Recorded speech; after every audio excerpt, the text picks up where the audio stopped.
Marilyn Devonish show. Well, thank you, Tyrone. Hello and welcome, everyone. Good morning, good afternoon, good evening, because I know we've got people joining us from around the world, mainly from the UK and Barbados, but I know we've got some different time zones in there as well. So tonight, this is an event to hear from writers and authors. So we will hear about their trials and tribulations on the writing journey, what it took for them to get their work published. I'm sure we're going to hear some tips and insights and pearls of wisdom for those of us here on the call who are aspiring writers, and you will have the opportunity to ask questions of all of our panelists today. So just to give you an overview, how we're going to run the meeting. I will do an introduction for each speaker before they speak. So we'll do them one at a time rather than all of the introductions in one go. Once I've introduced the speaker, they will have 7 minutes to speak, and some of them will also read some of their work, or Tyrone maybe stepping in to read some of that work as well. And then once we've heard from all of our speakers, we will be taking questions. So you can either type your question into the chat, and if you just hover along the bottom of your toolbar, you're going to see a box that says chat. If you click on that, then you can see all the conversations that are happening. But we would also really love you to come on camera, unmute your microphone and pose your question.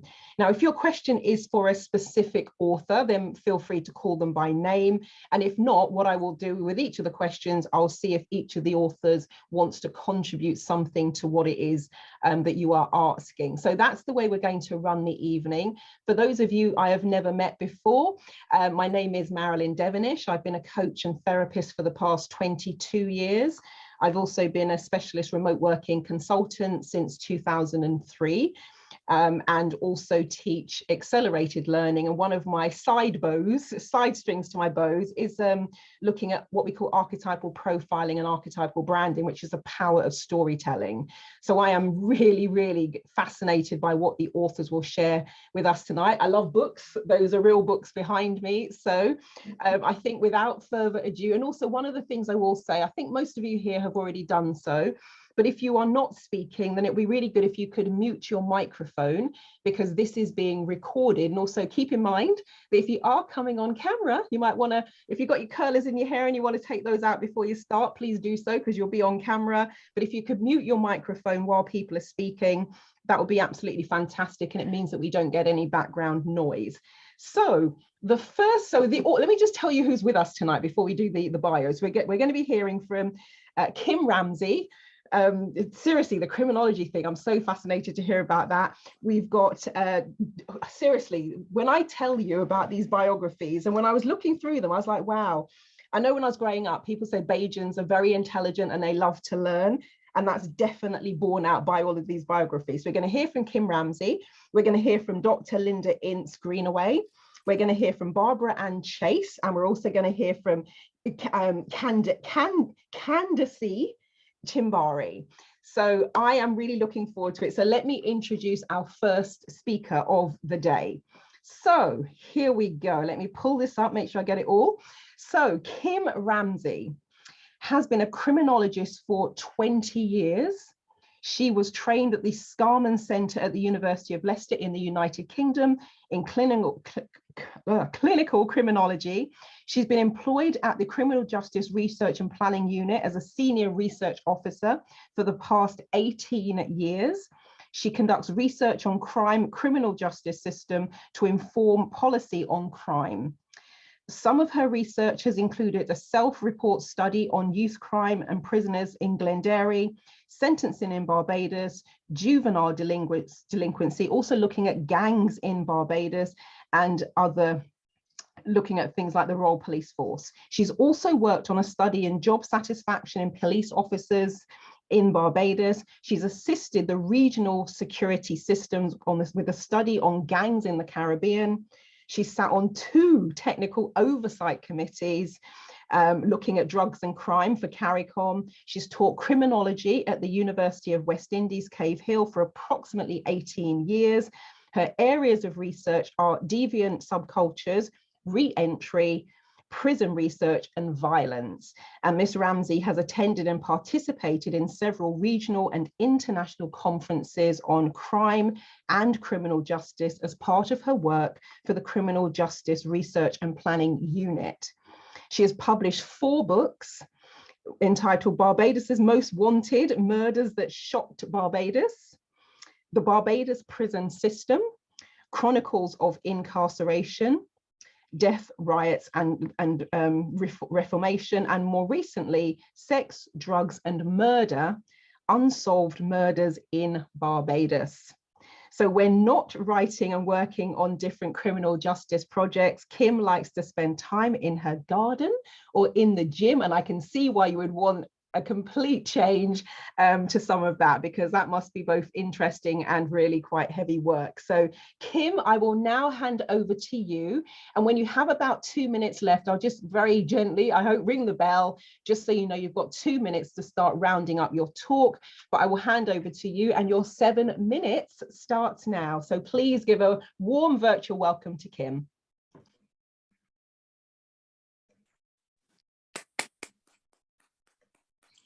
Okay, good evening, everyone. As was correctly stated, I'm a criminologist working with the government of Barbados, and I've been working for the government for approximately, well, since 2003, so about 19 years. And my job is to mainly conduct or oversee research on crime and criminal justice system. Now, I started writing Barbados Most Wanted around early 2017, and it took about a year in research and to write it up.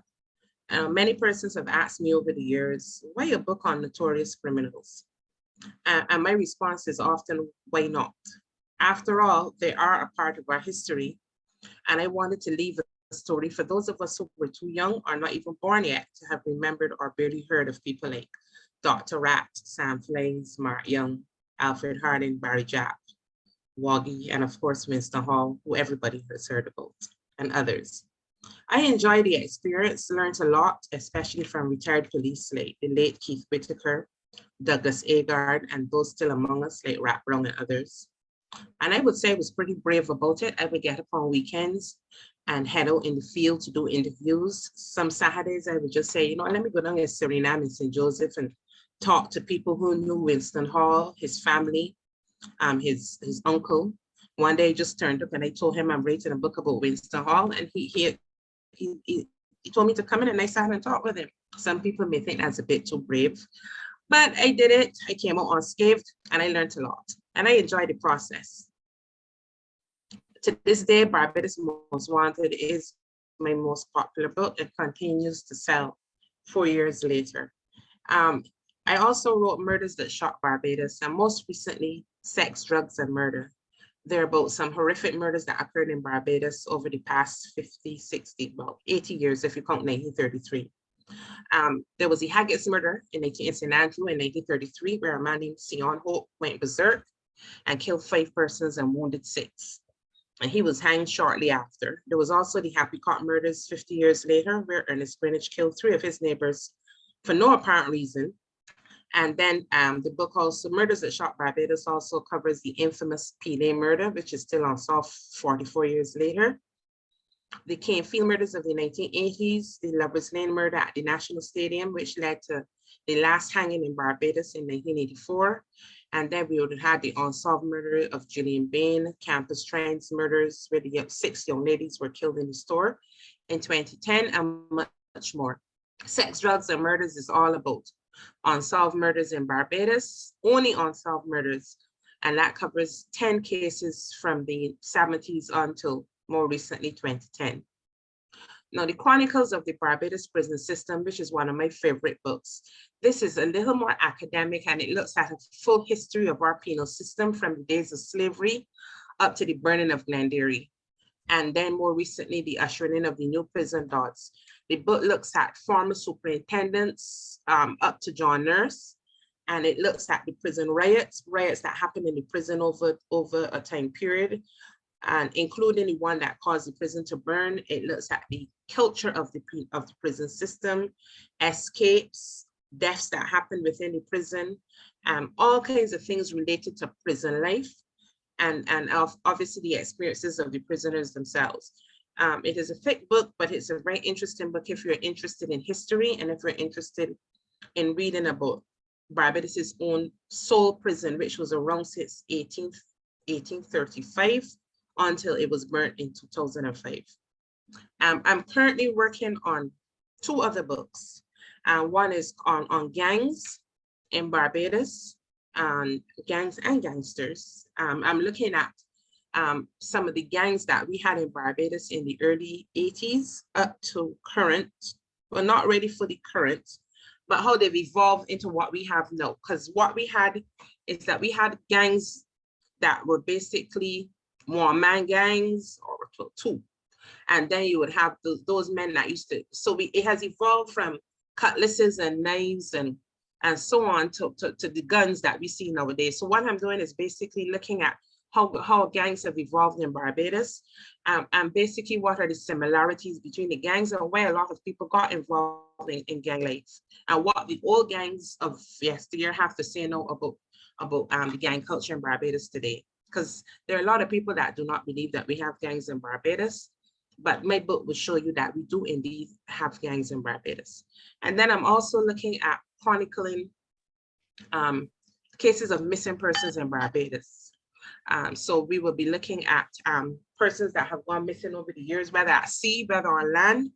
And basically, you know, as a reminder, where are these people today? Nobody's known, and then some of them have stories to tell. So some of these stories may be related. So that in a nutshell is it. And I'm open to any questions. Wonderful. We're going to come back to questions once we've heard from all of the speakers, but just a very quick one for you. And this might be one that you want to mull over while we're speaking. Black serial killers. Have you got any statistics and numbers on those? Because when we see serial killers highlighted in the media, it's the Bundys of our time. We don't often see Black serial killers. So do you have any information on that? No, I have, because I've only been looking at Barbados and what happens in Barbados. There are Black serial killers. In fact, Barbados had 1 or 2 Barbados had 1 or 2 serial killers as well, but I have not studied them in depth because to look at serial killers in Barbados will not be enough information to cover up. But we've had a few of them if we look at the true definition of serial killing. But to answer your question, no, I have not. Wonderful, thank you. And is there a short excerpt you want? You don't have to, but is there anything you wanted, a paragraph or so that you wanted to read from one of your books if you haven't had? You don't have to, just asking why you had a little bit of extra time. Oh, you're muted. Well, I only had 2 minutes. I don't know if I could cover a short excerpt in 2 minutes, which would not give it context. But I believe that I've covered a lot of information about, as I said, some of our most notorious criminals. As I said, like Dr. Rat and others who were killed. When Dr. Rat was killed, it was probably 3 months old. So I'm certain that a lot of people under me have never heard of him. So I think they'll find the stories very interesting. But maybe later on, like when we're in discussion, I could always read a small excerpt from one of the books. Wonderful, thank you so much. Well, Kim, thank you for now. We are definitely going to come back to you. I've written down 7 questions already. I'm sure our audience members are formulating questions, so I'm really looking forward to coming back and doing that. So, and remember, for those of you who came in a bit later, you can post your questions in the chat, or when we come to do the Q&A, once we've heard from all of our speakers, then you can put your microphone on, switch on your camera. We would love to hear from you as well. So we are going to move to our next speaker. So second this evening, we have Dr. Lynda Ince-Greenaway. So Dr. Lynda developed her career as a credentialed social worker and then moved on to management and then became a senior lecturer on the BA and MA in social work course at the University of Hertfordshire. I'm in Hertfordshire, you're not far from me. She received her MPhil from Brunel University, West London, and her doctorate from the University of Birmingham, School of Social Policy. She wrote her first book in 1998 about the lived experiences of young Black people transitioning out of the local authority care system. She became a performance and life coach and a certified trainer in coaching the success principles, having earned the Certified Code of Ethics. Dr. Greenaway established her coaching business in 2003, and she is an educationalist, freelance trainer, certified life coach, and motivational speaker. Dr. Ince-Greenaway recently published her memoir, Hard Truth, Growing Out of Adversity, and it tells the remarkable story of her journey towards healing and resilience. Told through Christian lenses, she describes the moments that drastically changed and shaped her life and the values that sustained her through a bitter experience. Hard Truth is a compelling and dynamic story of triumph over adversity, progress over brokenness, and success over misfortune. It is written for audiences everywhere and for people of diverse cultural groups and ages. So Dr. Lynda Ince-Greenaway, I will hand over to you. And when you've got about 2 minutes left, I'll just ding the bell just so you know in your mind that you can start wrapping up. So Dr. Lynda, over to you. Thank you so much for your introduction, and good evening, everyone. And thank you, Tyrone, for your kind invitation to share my trials and tribulations when I was writing my book, as well as the strategies I used to deal with overcoming the problems I experience. I think that all writers, whether they are seasoned writers or beginners, have trials and tribulations, no doubt about it. But it's about how they overcome those trials and how they reach the stage of publication, which is the cherry on the cake. So I will tell you about some of my trials, and I have chosen 4. There were many, but I've chosen 4 given the time that I have allotted to me.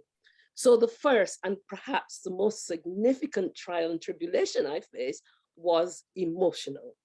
I had to dig really deep in order to write this book, because I was writing my memoir. So I was writing about my experiences. I was writing about trauma. I was writing about death, grieving, sadness, loss, sometimes about racism, discrimination, poor experiences in the workplace. So all of that combined was very, very emotional, and it was a roller coaster journey, and I had to find ways to get through that. So my strategy there was to look at how I deal with stress, and then sometimes to take breaks so that I was not overwhelmed by those experiences and I could push through and write the book. It was very difficult, but that was how I dealt with the stress. The second was keeping the momentum going, and momentum is everything. This is about the way we think. This is about the mindset, and the mindset is what leads to failure or success. So that was what I had to do. I had to keep believing. I had to keep thinking that I could write the book, and I had to challenge myself to do it, and to do it in a way that would appeal to those that would read the book. A very strong issue whilst I was reading it was writing it was getting over this issue of procrastination and refuting doubt and fear, because a lot of the doubt and fear is about the fact that that people may not like what you have to say or what you have to write. And so I'm sure that there's some people that probably didn't like some of the things I had to say, but in fact, I was pleasantly surprised because I had more positive comments for this book than I had ever had. In fact, I don't think I've had any negative comments for this book. So that was really good. I think that my best strategy was to try and avoid that and avoid looking for validation from others, and really leaning into my own experiences and thinking about those experiences and how they contributed to what I would write, the sum total of what I would write. One of the biggest fears, I would say, was allowing others to read my book. So then the manuscript. So then I had to think about this and think about who I could trust to read it. And some of those people were family members and some of them were friends. So those were the first people I went to and said, would you read, really, Tim, would you read my book? And they said, yes. And then they came back and said, Lynda, this is worth pursuing. It was like, that injected into me huge confidence, because it then gave me the impetus to go on and write more and to be critical and to take the feedback and to make something of the feedback. So that was very, very interesting. One of the things that started out as a problem, but it actually became my, sort of best way of dealing with that issue of giving people my work to read. The feedback is really important. And not being afraid to do that, and not being afraid to say to people, I'm actually writing a book. Although it wasn't the first book I'd written, it was my baby. It was so precious to me that, so I was handling it with kid gloves, if you like. So I had to do that. I think that there were times when I had blocks, and all writers have blocks, that you have to go through. And for me, I would use the, sort of the statement that it was like going to the petrol pump, of my heart, and putting my hand on the pump and hoping that petrol would come out, and there was no petrol there, So now I had to think again, and I had to think about, how am I going to get through this? How am I going to write this? And these were the difficult bits of the book. So then I had to put those bits down, put those chapters down, and write something else that was perhaps not as emotionally charged, and then come back to it when I felt more in charge of my own emotions and so on. And I had to be creative. I had to think in creative ways. And I think that because I am a reflective person, and that came out of all the research I've done, all the reflections I've done, and all the teaching I have done for students around reflection, that I am a reflective person. So that really, really helped. The next was the time. That was one of the big trials, because all writers, you can't just sit and write every day. So I had to decide, when am I going to stop writing, and when I put it down, and how I created the time to be able to do that. And so my best tool there was not only to be consistent, but to be organized. And because I love mind maps, and I love drawing diagrams, making connections, I was always doing this, so that even if I couldn't write, I would have something. I would always keep notes, a little notebook in my bag, so that I could write a note. I would also, as I was traveling, take my phone out, and I would use that time to write something and to give myself a task to do. So sort of using the time in the most productive way that I could turned out to be a very, very good strategy. Alongside that was, so keeping references. References could be the bane of your life if you don't keep them as you're going along. So I was keeping my references all the time. I was writing them down. And I was also making sure that if I had a quote, and I really loved the quote, I would keep the reference, or I would look at the where I had accessed it from the internet and so on. So that was really, and that, we're coming to time. So if you want to start wrapping up in 30 seconds or so. So my last one really is the publication of the book. That was a quagmire, not knowing who the publishers would be, who to go to. I think that was amazing journey to go through, learning how to kind of deal with publishers and so on. The editing of the book was a real trial, because you look at things and you see them, but you don't know that you've made a mistake there. You haven't quite made the sentence quite right. So editing and doing all that was very time consuming.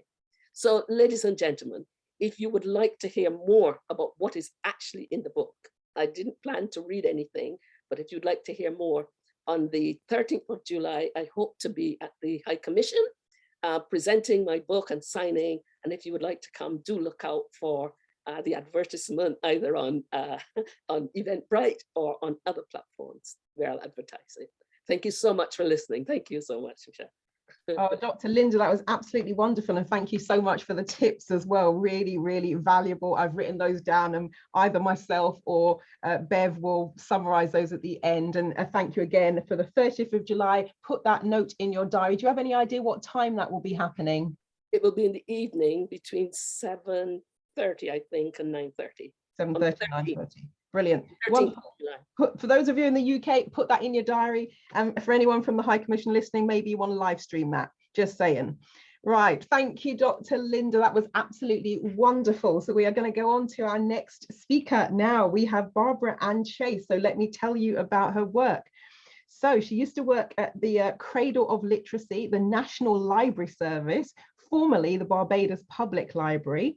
She won the Camus Braithwaite Prize for Literature at the NIFCA in 1996 for the young adult novel The Silent Killer, subsequently published by Ian Randall Publishers in 2005. My mum would like this next line that's coming up. She wrote Who Gabby Think He Is, the story of the mighty Gabby, published by the Caribbean Chapters in 2019, and edited and published This Land Is Mine, Barbadian short stories by Dorothy Lovell, who is her mother.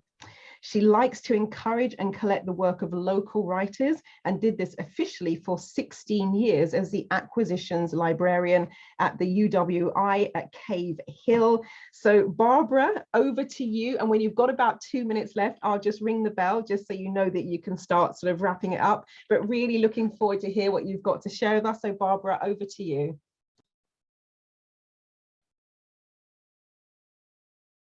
And you just need to unmute yourself because we can see your mouth moving. You haven't unmuted as yet. So if we can, let me just see if I can unmute you. I'm going to put a note that should appear on your screen. Right. Can you hear me now? We can hear you now. Perfect. Right. Okay. Good evening. It's good to be in such important company. Trials and tribulations.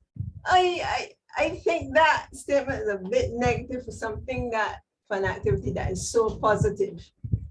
I would more say the ups and downs, the smooth seas, the rough seas, okay? Because you have to put work in it. Now, as a writer, I was always like an imaginatory child. I had a friend, an imaginary friend, from when I was 3 years old. But I always thought that I would be a writer, that I could write. Although there was years and years before I actually set down anything. But I landed by accident at the Barbados Public Library, as it was now. It is now the National Library Service. And there, I dealt with a lot of children. I was the head of a branch library in Oistins. I was the head of the Bridgetown Children's Juvenile Department, remembering Coleridge Street. And I worked on the schools library mobile unit that went to schools. That was an experience of itself. When all along I am saying to myself, what are we offering these children? What is the content? We should be offering them images of themselves, images of their culture. You know, they are stories to read. And that's why that quote, I think that Tyrone gave from Toni Morrison, if there is a book you want to read, well, then you write it. And that came into my head. I tried to transfer this feeling to other librarians through our association, to say, well, we should be in the forefront of, if not writing ourselves, encouraging people to write books that would more mirror our experience, our culture, and make us proud. Now, right now I have several stories put down in books, because I always took a notebook like that lady would say, in books and on my computer. Some of them I plan to finish, and some of them I think I would like to either give to someone else to finish or to collaborate. My genre is mostly fiction. And I used to like to dabble in young adult literature, maybe because I had so many children, 4 children. And, you know, I like to, my literature is instructive, if you understand what I'm saying. It talks about social issues, ills, you know, the spirituality, the mental ability, their emotions, things like that. But I was shy. So the first book that I completed was 2 stories, Friends Stick Together and The Escaped Prisoner. Nobody saw that for years and years. I just had it put down. But then in the, I think it was the early 1990s, inspired by the AIDS crisis, AIDS epidemic, I sat down and wrote really quickly in a few weeks a book called The Silent Killer. It was inspired by my 2 half-grown children at the time, whom I saw as growing up into a world in the shadow of this dread disease. I understand it's not so dread now.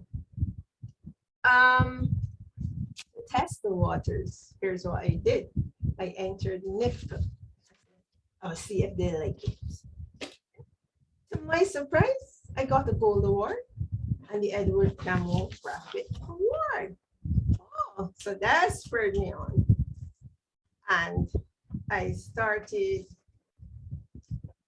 to do some more writing. I mean, the promised prize of publication didn't materialize, so I self-published that work. And to my surprise again, an established publisher, Ian Randall Publishing from Jamaica, saw my book and decided to publish it under his publishing house. What? Finish it, right? No, you got 2 minutes left. 2 minutes left. Jeez, but even though there were not many sales, you know, I still ended up spending more money than I made. But moving to the UE, let me get into this one. Got me into a world of research and writing, and as a librarian, I would have noticed that on the shelf, there was no story on the Mighty Gabby. And so then came my most intense work to date. Who Gabby think he is? The story of the Mighty Gabby. This is a biography, discussion, and discography of sorts, okay? And to my surprise, last week, I was treated to dinner by an Irish tourist who read every word of this book. I was so surprised. So I can tell you, writers, don't fear. There's always a reader out there for your work. Okay? It might not happen as soon as you write, but there's always a reader. Okay, can I just make a statement about writing then? The statement I want to read about writing is this. If there's a story that keeps nagging you, it should be written. If you are going to be the author, know that writing and producing a book is not easy, but your natural creativity should drive you to do the work necessary to put all the pieces together and to get your production out there. Thank you, ladies and gentlemen. Oh, thank you. Thank you. And absolutely wonderful tips there. And I'm sure we're going to want to delve into some of those in a bit more detail as well for the people here who maybe have a story that's nagging them. So thank you so much for that, Barbara. And I look forward to coming back to you shortly when we do the Q&A. So let me tell you about the next speaker that we have coming up. Let me pull up my biography. Right, so we've got Kandace Chimbiri, and Kandace was initially a self-published author, motivated by the lack of diversity in children's books, particularly non-fiction. She researched, wrote, distributed for 4 Black history children's books from home. In 2020, she decided to give up self-publishing to concentrate on research and writing. Wow. I'm saying wow because I just read the next line. She signed a 5-book deal with Scholastic UK, which included a reprint of her most popular self-published story entitled The Story of the Windrush. Her most recent book is The Story of Afro Hair, 5,000 Years of History, fashion and style. So Kandace, really looking forward to hearing what you've got to share with us. And when you've got about 2 minutes left, I will just ding the bell. So over to you. Thank you very much, Marilyn. Good evening, everyone in Barbados. Good night, everyone in the UK. Good morning and good afternoon, if there's anyone anywhere else. As Marilyn said, my name is Kandace. I am a Black history children's author. So my genre and what I mainly write is history, so nonfiction, and I write for children. But I have to say, I think most of the people that read my books these days are actually adults, so probably it's about 50-50. It's not actually considered embarrassing to read children's books, and many people do. And I myself used to read children's books. It's something that I love. I didn't actually grow up wanting to be a writer. I mean, I liked books when I was growing up. Both my sister and I liked books. My parents always gave us books, but I never envisioned myself as a writer. It's actually something that I came to quite late in life, and it more came about through, I would say, necessity. So I was born in the UK, went to primary school here, but then I went to secondary school in Barbados.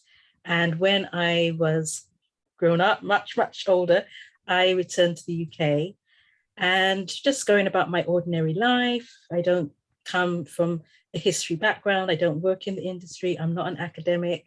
But just going about my ordinary life in London and going into bookshops year after year and just realizing that what we were offering Black children primarily, but obviously everybody, all children can read these books, but what we were saying about Black history to children of any background was extremely wrong, was not acceptable at all to just have books about slavery, as if that was all that Black people have ever been or ever done in history. So I was very concerned about this, and being in London and then realizing that you have all of these museums, that you're in the center of what used to be an empire that has all this history and artifacts from all over the world, and much of it is there available and free. I started to go in my spare time to museums and places and do research, look at things, learn, read. I built up some relationships with a few museums. I would do tours on a Saturday sometimes. And I just sort of went from there. I knew that I wanted to do the books for children, but when I did speak to people, they said to me, no, don't do books for children. Do books for adults, because Black people don't buy history books for their children. People are not interested in Black history for children unless it's about slavery. So that was advice I was given, and it was well intended, but I decided to disregard it. So I decided that I was going to start publishing these Black history books for children myself. So the first thing was to actually get the confidence to do it. I didn't do it right away because, like I said, I don't work in a historical, field. I'm not an academic. So you have to overcome that idea, like, well, who do you think you are to do it? Who do you think you are to write a book? So all of that was what I had to do at first, but I decided to do it. So I went into bookshops and I studied books. I obviously love them, we read them, but there's a different side to actually creating a book, especially if you want to self-publish. So I looked at books, how they were put together, started to look into things like the pricing and everything, because I wanted to self-publish it, but I wanted to do the books the way I thought they should be. So the first book that I did was in 2009, and it's a very, very small activity book. So it's all black and white inside, which was cheaper. So that was an inexpensive way to do it. And it's called Step Back in Time to Ancient Kush. So it's only a few pages, but each page has a little bit of text about an ancient civilization in the Sudan called Ancient Kush. And then people, the children and adults too, can do the activity, like they read a bit and then they can do a word search or coloring in, something like that. So that's the way I approached it. And people actually seemed to like it, even though I hadn't done any marketing, because I forgot that part. I was so concentrating on creating the book that I forgot, oh, you actually have to sell it. And I hadn't really researched that side of it. But people liked it. And from word of mouth, it actually grew. And then one year when I was home in Barbados, I was invited to go on Morning Barbados. I talked about it. So yeah, so that gave me really, I would say this one gave me the confidence. And I thought, well, if I can do this, I can do a bit more. So then I did another book called The Story of Early Ancient Egypt, which is a color book inside. So I self-published that one as well. And that was fine. So I thought, okay, I'm getting a bit better at this, so I'll do a bit more. And then I was asked for the first time to do a book for, I still self-published it, so I still paid for the book. But I was asked to do a book for a museum called the Fitzwilliam Museum in Cambridge. They were doing an exhibition called Origins of the Afro-Comb. So I did this book called Secrets of the Afro-Comb, which is 6,000 years of art and culture. So this book was also well received.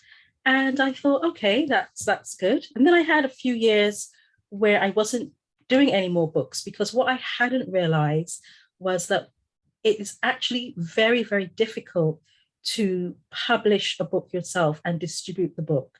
So whereas at the beginning, I was just concentrating on creating the book, now I had to do things like get the books into stores. Now I had to take them out of my own second bedroom where I had them, take them around to places. I had to do the invoicing. I had to chase people to get the money, which was hard. So it's all of that side of it that kind of was actually slowing me down from writing more and more books, because now I'm also in the business of selling and distributing the books. So it was a lot. And maybe if I'd realized what would be involved, perhaps I wouldn't have started it, but I didn't. So I had just, I kept going. And then I thought to myself, I need to do something else. What should I do? So the books I'd done before had all been about ancient history, because I want to avoid doing too much about enslavement, because like I said, the whole purpose of this is that our history is much, much, much more than that. And that's what I want children to understand. So I was thinking in 2017, what can I do? And then I thought, next year is 2018, which is the 70th anniversary of the arrival of the Empire Windrush. And I looked around and I thought, gosh, that only happened 70 years ago. Such an important part of Caribbean and British history. And then I didn't see any books on that either. So then I self-published this book called The Story of the Windrush. And fortunately or unfortunately, although I published this for the 70th anniversary of the arrival of the Windrush in 2018, in 2018, that's also when the Windrush scandal broke. So people began to hear about the Windrush, unfortunately through a negative media, but it did mean then that people started to look a bit at this book. So to date, this was my most popular book. And then in 2020, when we were in the pandemic and the midst of the Black Lives Matter protests, I started to get so much demand for this that I was really just running myself ragged, waking up every day, packing the books, taking them to the post office, sending them off, coming back, getting on with my day job, then having to do the same thing. Time if you want to start wrapping up. Great, yeah. And so I just thought I can't cope with this anymore. And so I decided I'm going to give up self-publishing and just see if I can become traditionally published and find a publisher. And as Marilyn said, I signed a 5-book deal with Scholastic, who are a dedicated children's publisher. And one of the conditions was that they had to reprint The Story of the Windrush, because I felt there was still a lot more people who needed that book, and they could get it out there more than I could from my little flat in my second bedroom. So they reprinted the book, very, very similar, very few changes, but they did improve it. So that's the new version, which came out in 2020. And then last year, my book that I'd wanted to write for a while, I was able to do that one, which was The Story of Afro Hair, 5,000 Years of History, Fashion and Styles. And right now I'm writing my next book, which will come out later, which is a book on Britain's Black hair men. And again, it will feature different people, but I'll also be putting a bit in about Errol Barrow as well. So yeah, that's my journey so far. Trials and tribulations, like I said, confidence, very difficult to find the time, but yeah, it's just something that I feel I have to do. So I just keep doing it. That is absolutely wonderful. Thank you so much for that. Absolutely amazing. And I love those book covers, and the one you held up last with the hair and the gold. That's quite something. I love that. Love that. That is amazing. Congratulations on the book deal as well. So Thank you. heard from, well, thank you. We have now heard from all of our authors. So what we will transition into is our Q&A. So before we do that, Tyrone, is there anything you wanted to say at this juncture? And also, did you want to have a quick break? So Tyrone, I'm just going to hand back to you for a second. I don't personally think that break is necessary. But there's lots of questions we can ask the author. I can ask the authors a bit later.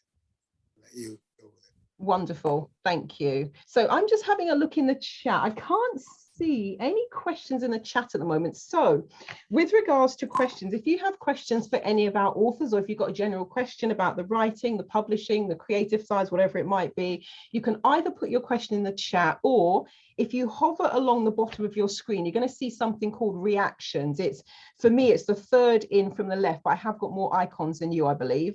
But if you click on reactions, there's the little button that says raise hand, and then we know that you have a question that you would like to ask, and we can bring you up on screen. So we'd like you to have your camera on and your microphone, and you can pose your question. So we're going to leave it to you guys too. And if you have, and while people are coming up with their questions, I'll check back in a few moments. I do have a few, but before I do that, Tyrone, do you have a question you want to ask to get the ball rolling? Yeah, I have a question to direct at Kim Ramsay herself. Kim, your subject is when I think of an island like Barbados, is there an audience for your books in Barbados, or you think your books are merely bought by overseas travelers and visitors to the island? What's it? No, my books have been very, very widely accepted by Barbadians of all categories. I often marvel about that. I have had people, Indians, Blacks, whites, young people, 10-year-olds, 8-year-olds, 65 years old, 70. I push my books a lot though. I have a Facebook page for my book. I have an Instagram page for my book, and I think the content matter is what excites people. So I have a following on my Facebook and Instagram page. Barbados Most Wanted has sold, I mean, when you look at the size of Barbados, I still think that's very good. I think I've sold over 4,000 copies of Barbados Most Wanted, and that's just in Barbados. That does not involve Amazon, or even when I went to do my US book tour in 2019. So the books have been doing well, and people are very excited about them. Barbados Most Wanted has done extremely well. And Murders That Shocked Barbados, you know, people are very fascinated about the Pele story and the Canefield murders and so on. A lot of Barbadians did not know about these things that happened back then, so they're very interested in the history. And I often, especially on anniversaries, I put up anniversary reminders and tell people about them. So the books have really been very popular in Barbados, especially Barbados Most Wanted. Okay. Now that you brought that in, when Barbadians say use a Pele case, what are they actually saying? This is a real Pele case. They don't say that. So this is a Pele. They say not me in that Pele case. Not me in that Pele case. Yeah. Right. But what does that mean? What it means is I get involved in that. I don't want to be part of that, because Pele's story was one that people really took a hands-off approach. I don't want to get involved in that. That has too much politics and too much big up names and so on recalled in it. So then people take a hands-off approach. So when Bajan say that's a Pele case, I not mean that Pele case. That's a saying that started in 1978, basically. Thanks very much. So yeah. So young people come along and hear that term, they don't know what it originated from. So the story about basically lends credence to that old time saying of the 70s. Thank you. Marilyn. Wonderful, thank you. So we've got a hand up. So we've got a couple of questions in the chat. So I'm going to do those first. And once we've done those two questions, Dr. Marcia Edwards, I'm going to come to you after that. So the first question we had in the chat, and I think this is going to be really applicable to all of you. So I'll go in the order that you've spoken and just see if there's anything you wanted to chime in. But the question is from Lewis. It says, what advice to a budding author, if one has a manuscript, do you recommend sharing with friends and family to read? Now, I know one of you have already spoken on that, so you might say, I've already said my piece, but we're going to start with you, Kim, and then we'll cycle around. Any other thoughts on manuscripts and getting people to read it? All right, so when I first started Barbados Most Wanted, I shared it with my colleagues at work. We were a very close-knit unit. So what I did is I gave everybody a chapter to read, and I told them, you know, read this and tell me what you think. My colleagues came back, Kim, you can't say that. You have to take that out. That is scandalous. So I did all of that. And I got them to read it and send it back to me. But what I always do, because my books are not fiction, they're true crime. So, you know, you have to get a lawyer to look at them. So I always get my lawyer to look at my books. I have never published a book without having a lawyer to look at it. Then I got an editor. You cannot write a book without an editor. You absolutely cannot. And Harold Hoyt, when he was alive, Harold was a very good friend of mine. And Harold said to me, your editor can make or break your book. And I will never forget those words. So he was going to introduce me to an editor, but unfortunately he became ill and he passed. So what I did was I was introduced to an editor, and the editor, the editor relationship is one in itself as well, because your editors, you can follow with them, you can fall in with them, you know, the story is right, that's a story in itself.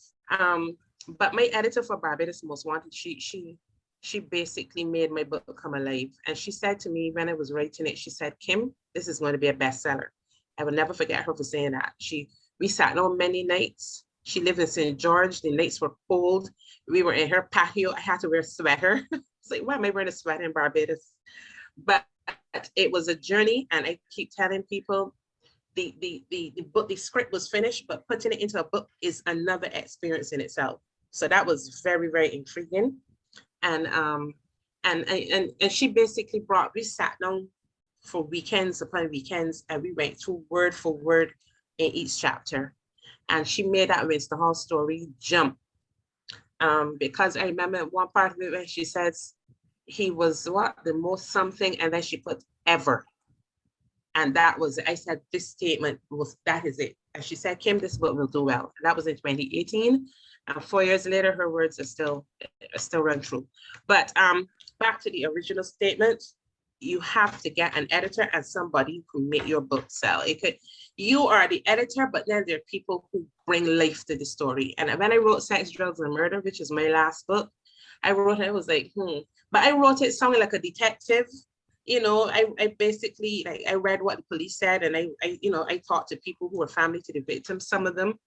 But then my sister, I have to thank Karen for this. Karen was like, no, Kim, there's writing and there's editing. So she and this other guy, they went through my book and they put more life into the story. And I read it, I was like, whoa, okay. So I have to thank my sister. She and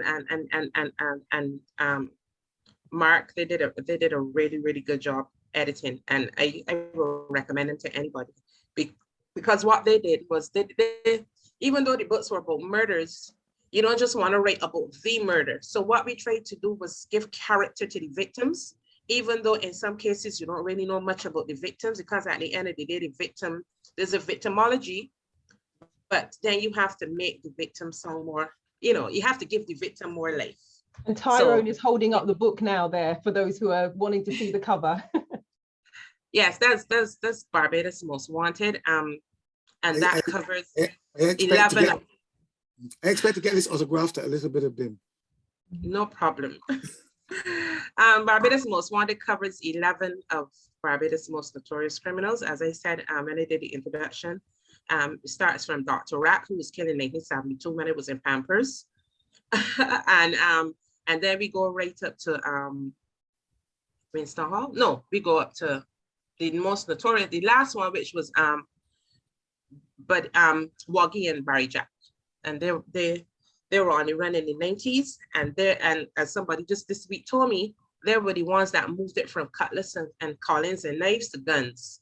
That they transcended the weapon use. Even though Alfred Hardin and Martin used to use guns and knives as well, but they were the ones who there for that question. That's wonderful, just so we can make sure we get to the other authors. But thank you so much for that. And I love what you shared about other people reading it and bringing extra life to it. I am curious, I'm going to ask you later, so you can hold this one in mind, whether or not you took out the bits that people said, you can't say that, it's too scandalous, or if you went, that means it's in the book. That can go one of two ways. But for now, Kim, thank you so much. Dr. Lynda, any thoughts from you about letting family and friends read the manuscript? Anything else you want to add to that?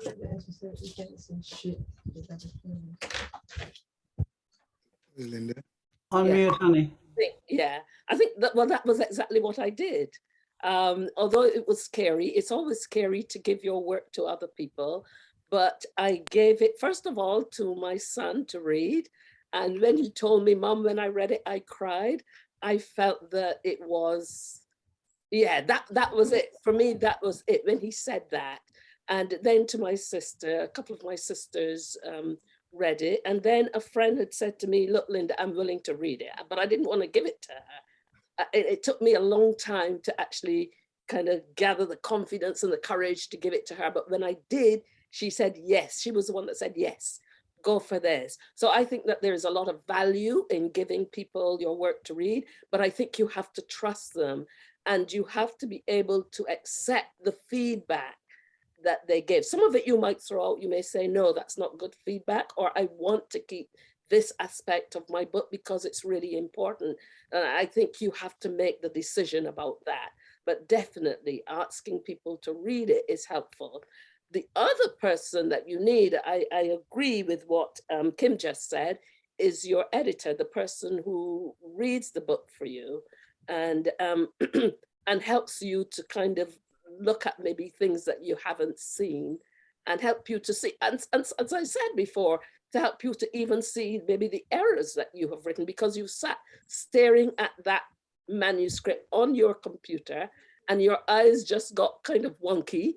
You didn't see it, but here you've now given it to another person. That person can look at it objectively and give you some really good feedback and pick up things, even things like grammatical errors that you know that you've missed out maybe a comma here or a full stop there because you got run away with a sentence and the sentence was too long. I think it's for us to be honest about those things that we didn't do so well, but someone else came along and helped us, you know, to refine it, make it better. So absolutely, I would say yes. Wonderful, thank you so much. And Barbara, over to you. Anything you want to add on this subject of getting other people to read your work? Yes, I won't go over the thing about needing an editor. That's a given. You need a whole gamut of people, from free readers, editors, publishers, etc. But this is a good day to be in, because back in the day, you always relied on having to be published by an established publisher. But now there is self-publishing and there are a lot of resources out there. So you can come in at any stage. You can come in at the stage where you can just hire an editor and you can publish it yourself, or you can hire an editor and a publisher, or you can hire an illustrator, or you can do it yourself or get a friend to do it. But I find that the pre-reading is always good. But two things about the pre-reader and the editor. Always choose someone who is interested in your type of work, right? Like I'm kind of like, I call myself a writing whore because I dabble in all kind of genres, I experiment. So for a romance, I give it to the people who I know like to read romance, okay? For the nonfiction, like the one I wrote, the Gabby book, I gave it to like other Calypsonians to pre-read for me, right? And the pre-reader comes in handy, and the editor too, because they see things that you didn't see. Like for instance, I wrote the eulogy to my mother. My mother died in August last year. And I kind of wrote it in a creative way, but my sister Heather read it and said, but you can't say shit at the church like that. It's not going to be well accepted, right? And that came in handy. I said, you know, she's right. Don't do that. But there is somebody at every stage now. And this is something that you newer writers have on the older writers. Wonderful. Thank you so much for that fascinating insight. Really appreciate it. And I can see that, Andy, you've got your hand raised as well, so we'll get to you in a few moments also. So Kandace, anything else you wanted to add to what's been said here about getting family and friends to read your work? Yeah, so I would say, first of all, feedback is absolutely essential. It is frightening because you will probably feel like, oh gosh, I have to show this to people, and but feedback is really important. And at the end of the day, if you're going to publish your book, whether self-published or it's going to be published, people are going to read it anyway, and they're going to give feedback anyway. So you have to do it. Whether that feedback should be with friends and family, which is what you specifically asked, I would say a lot of it depends on basically what you're writing, what genre you're writing in, and also who the friends and family are. You have to be careful who you pick to give feedback. You want to get as many people giving you feedback as possible, but you don't want to just pick friends and family who maybe are not interested in books, maybe don't read a lot, maybe will just read what you've written and say, oh, it's fantastic, because they like you. So you need to pick carefully. I personally, when I self-published my books, I didn't actually have an editor. I did that side myself.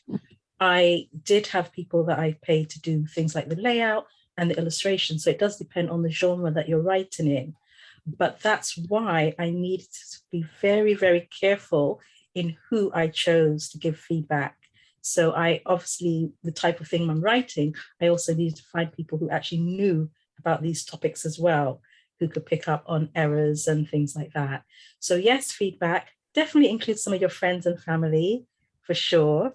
And the other thing is, again, it depends on your genre. I don't know the person asking the question what genre they're writing in, but you don't always have to give the whole manuscript to everybody. If you have some concerns, or you think someone might not have the time, or, it depends. You can give a chapter to someone, or a couple of chapters to someone. You don't necessarily need to give the whole manuscript, particularly if it's friends and family. But feedback is important. And yeah, absolutely, you should include some friends and family, but it doesn't have to be, it just depends. Wonderful, thank you so much. That was a little mini masterclass there. So when the recording comes out, you might want to replay that one and listen for everyone who said, get your fingers on the keyboard, or if you're old school and you like pen and paper, write some of those tips down, because they were all amazing. Thank you all. Now, this is more of a reminder, and it's one that I was going to come to later, but it's in the chat. Somebody was saying, what is Kim's Facebook, Instagram? But I'm going to go further and say, well, we need all of your contact details. So Tyrone, I don't know if at some point you're going to be collating all of the information here about people's details and where we can get the books. I know I did have a message from Ricardo Eversley as well. He said he's just placed the books from 3 of the authors on his bookstore company, which is simbaandsloan.com. So I'm going to copy and paste that into the chat as well. But getting your contact details, so if there's anything you wanted to put into the chat in terms of where people can find you, where they might find links to the book, that would be good. And I'll post the piece from Ricardo as well. So thank you for that, Ricardo. Now, Dr. Marcia Edwards, we are coming to you. We're seeing you smiling in the background. Sorry to keep you waiting. Would love to hear your question.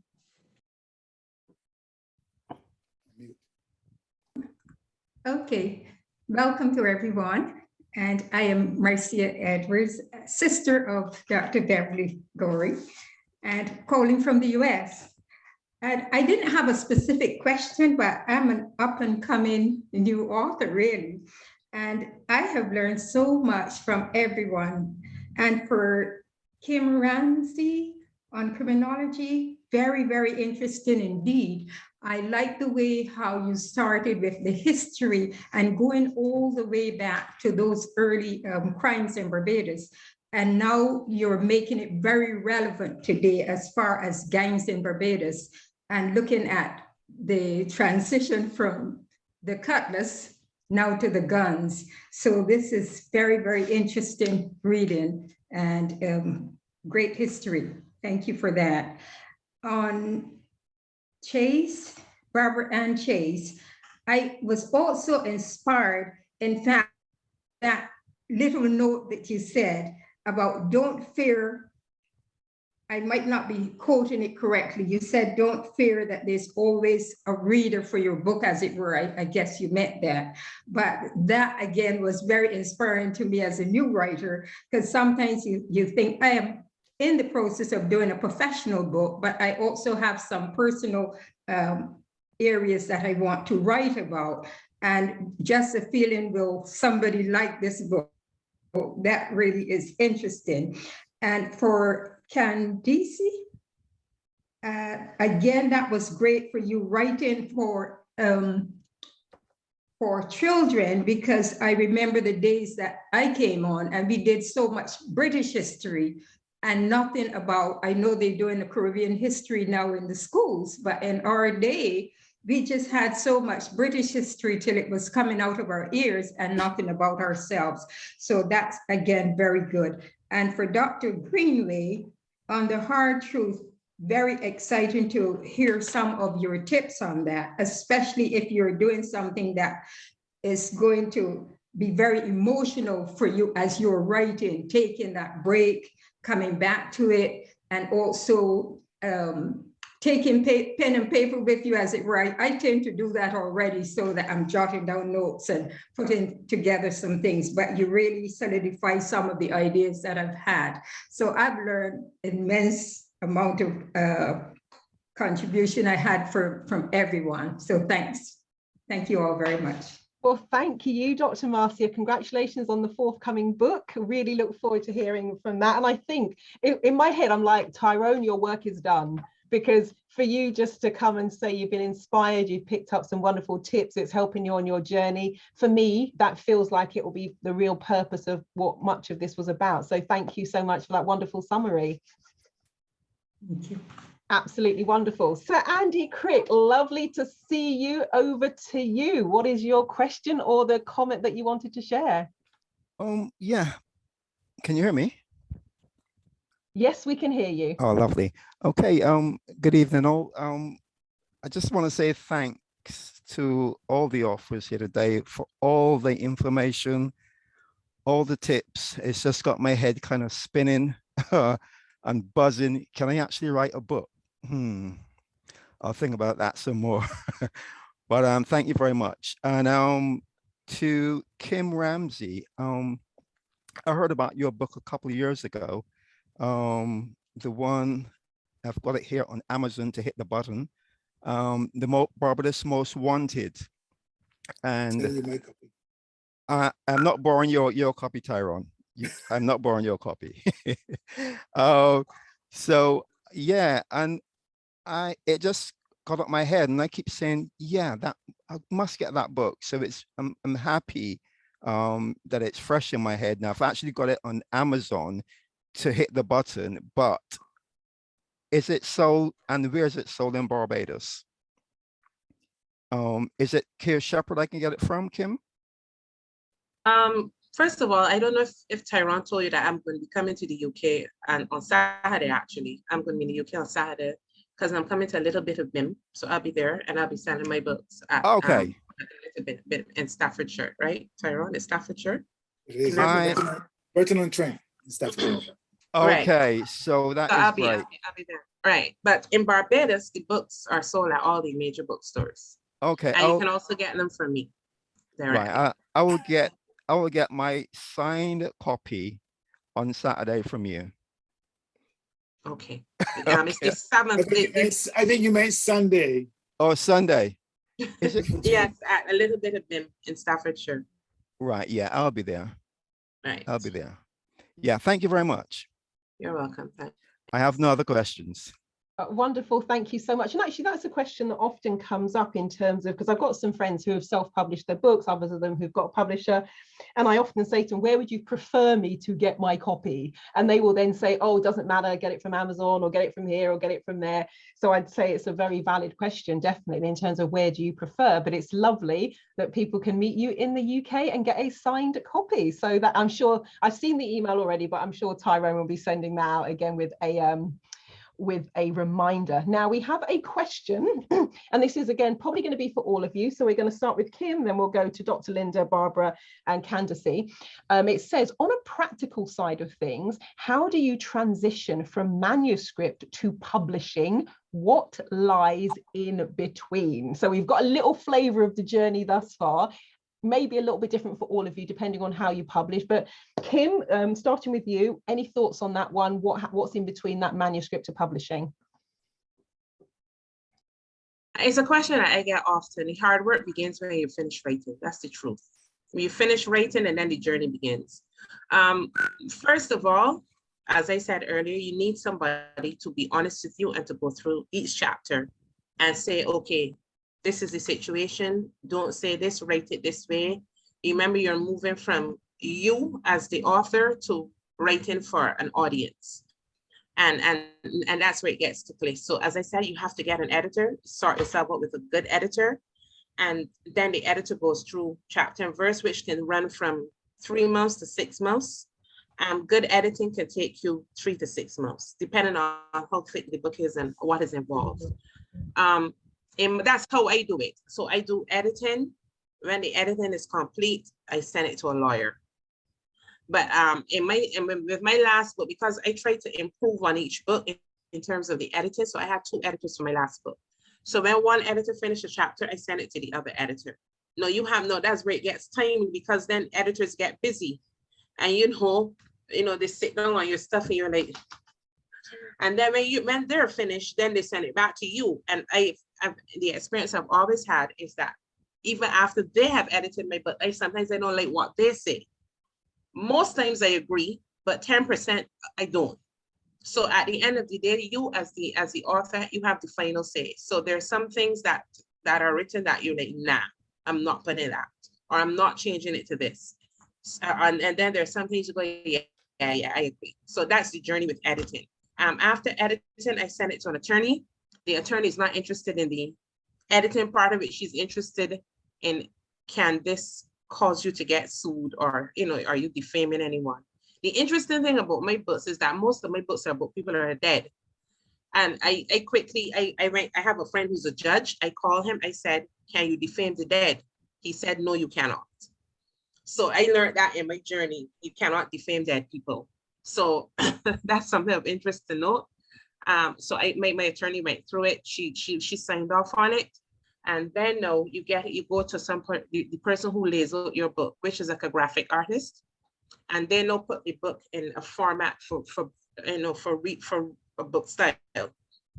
I have a graphic artist that I've used for all 4 of my books. She's also British, interestingly enough.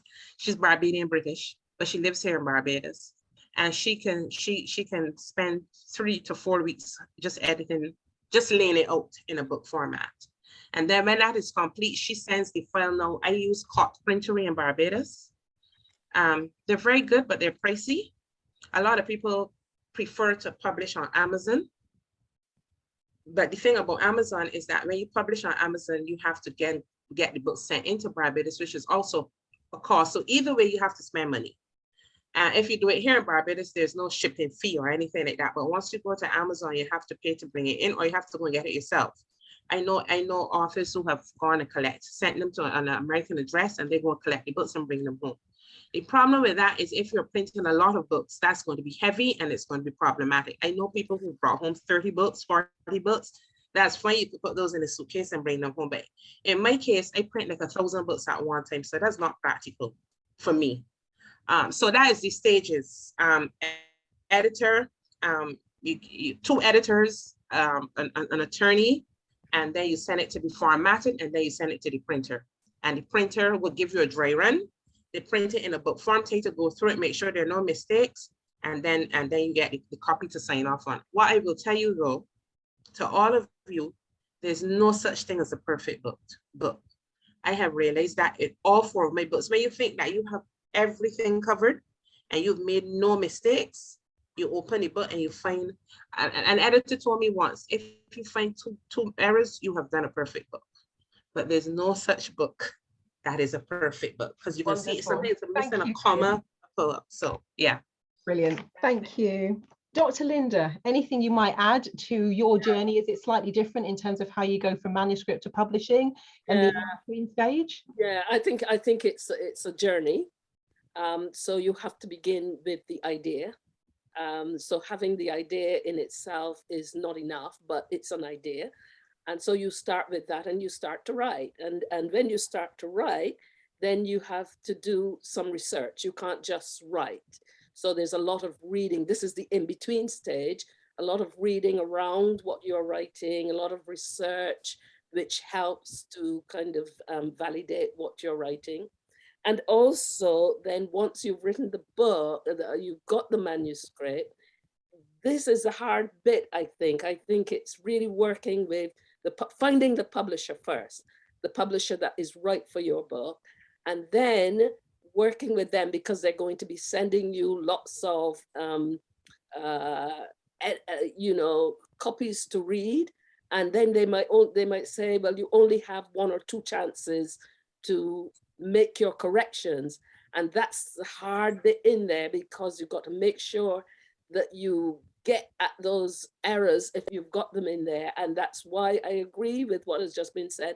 There's no perfect book. You're going to end up with some sort of a mistake in there, but it's getting as many of those as you can and making it as clean as you can. And so I think that is a difficult part. Once you've got the manuscript, that's not the be all and end all. I think it's the publishing the book and working with the publisher and working with the editor that's really important.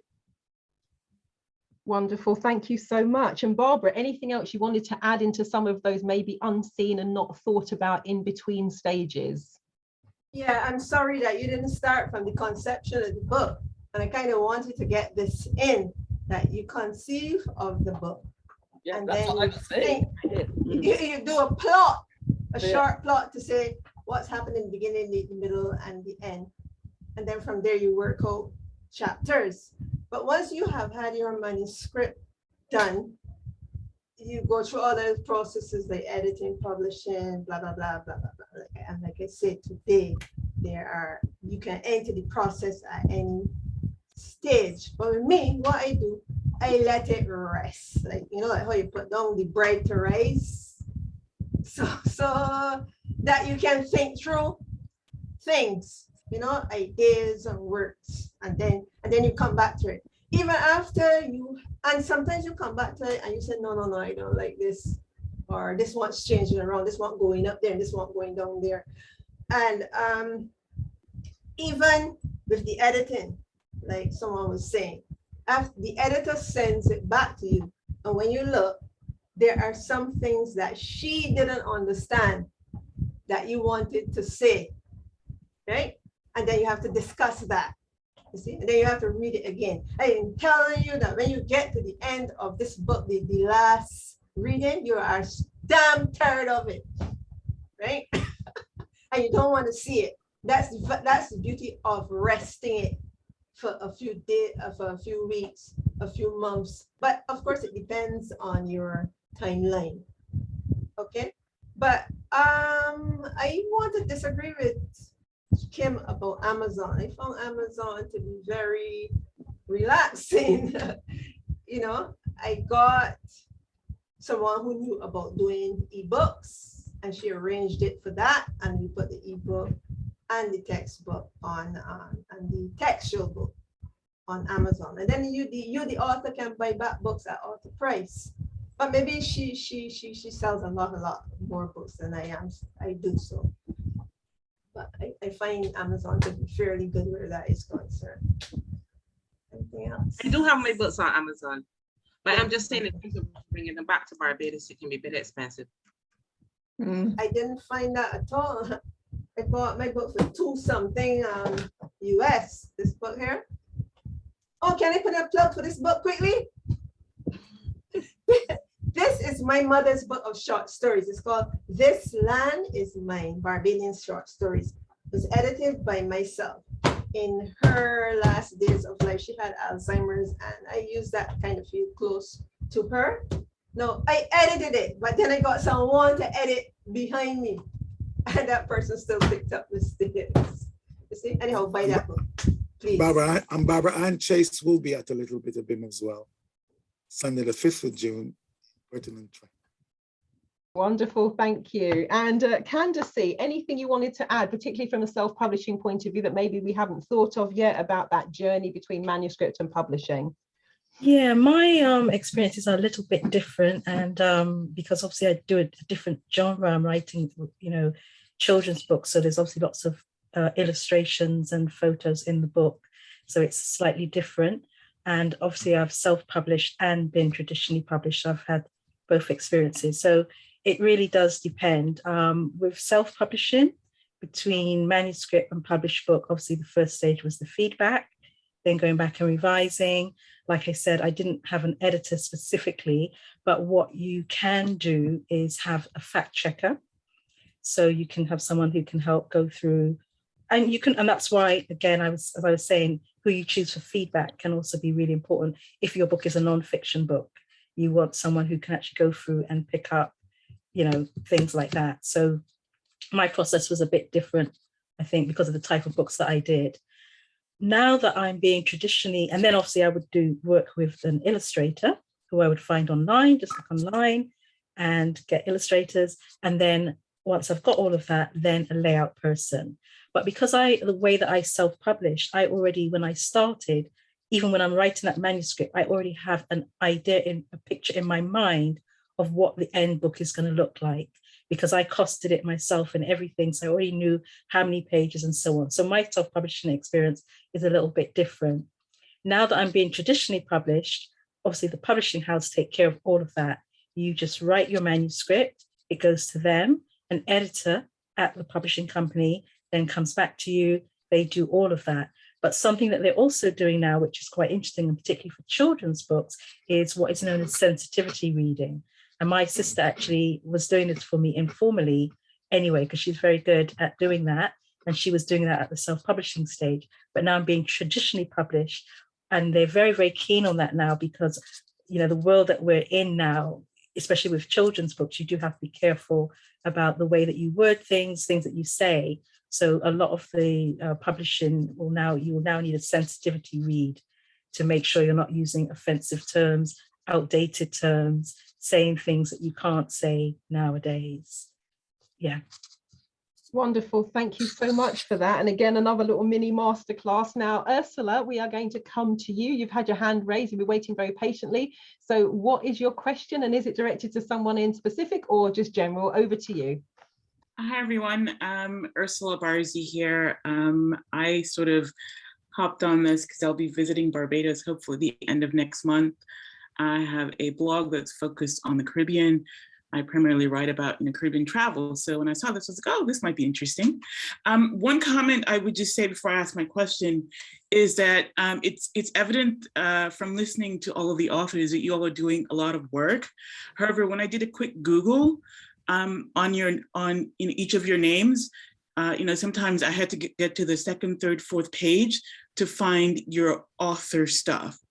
So, if you're investing a lot of time researching, writing, publishing the book, it's just as important in the marketing to, establish a digital presence for your, writing.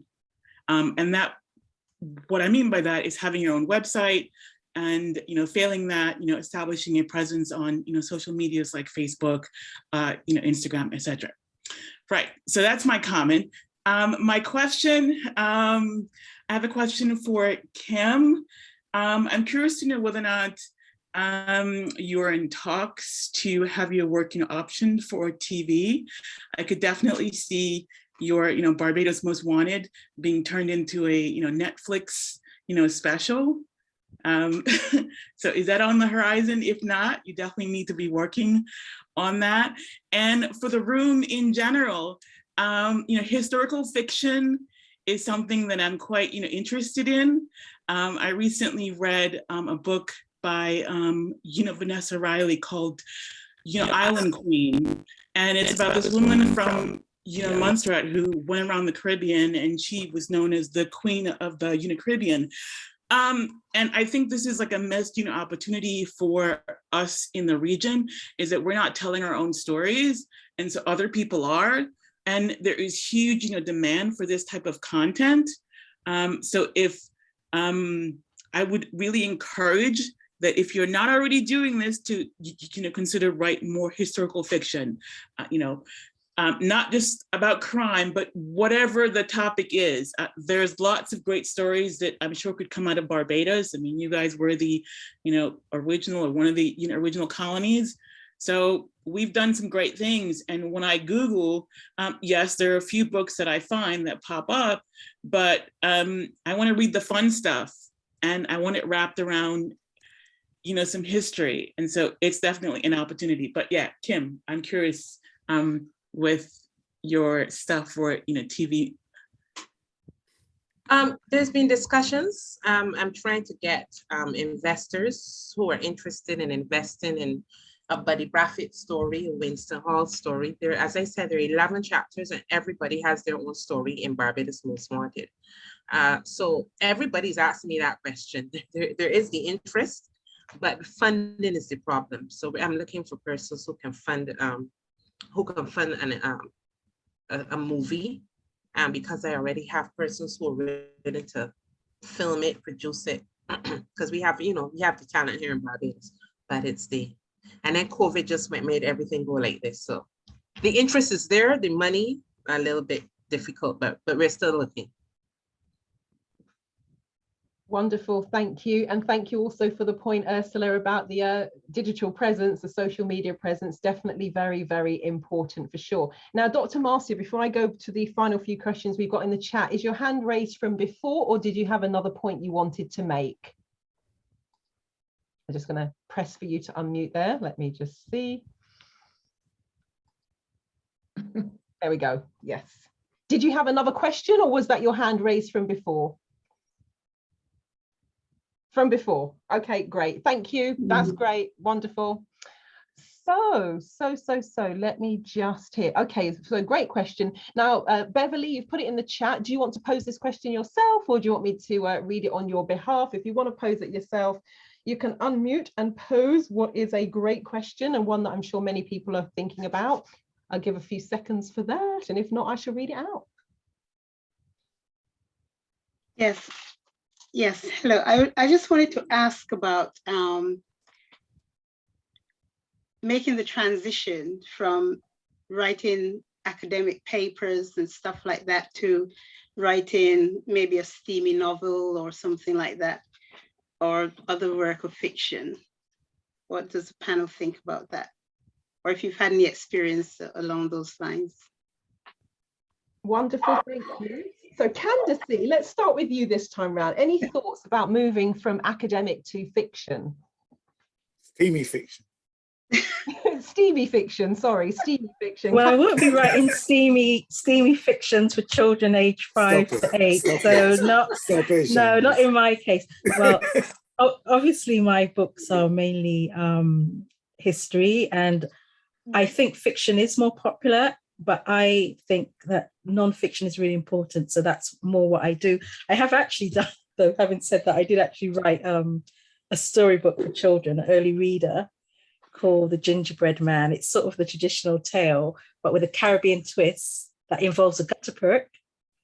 And children are reading it in the UK and other countries. So I have done a bit of fiction, but it is a very different type of writing. And this was actually published by Bloomsbury, another publisher.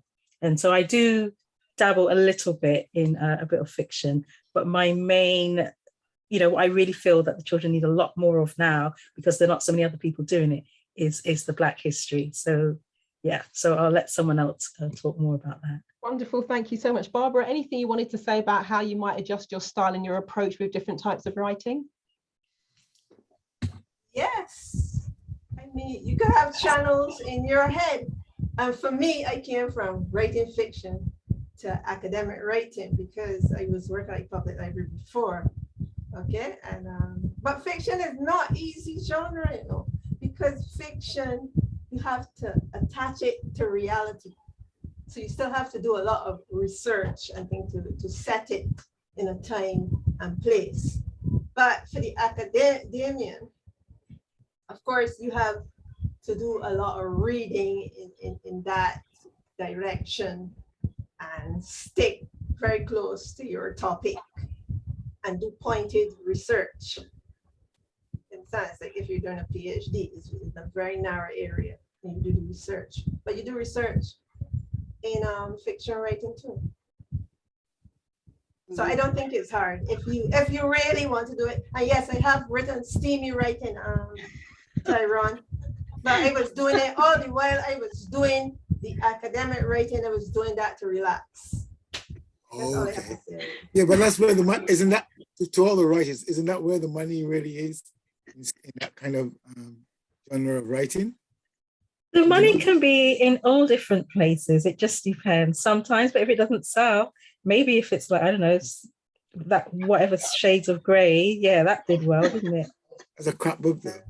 Kandace, you not lucky, but you were fortunate that the books that you wrote came to at a time where Black Lives Matter.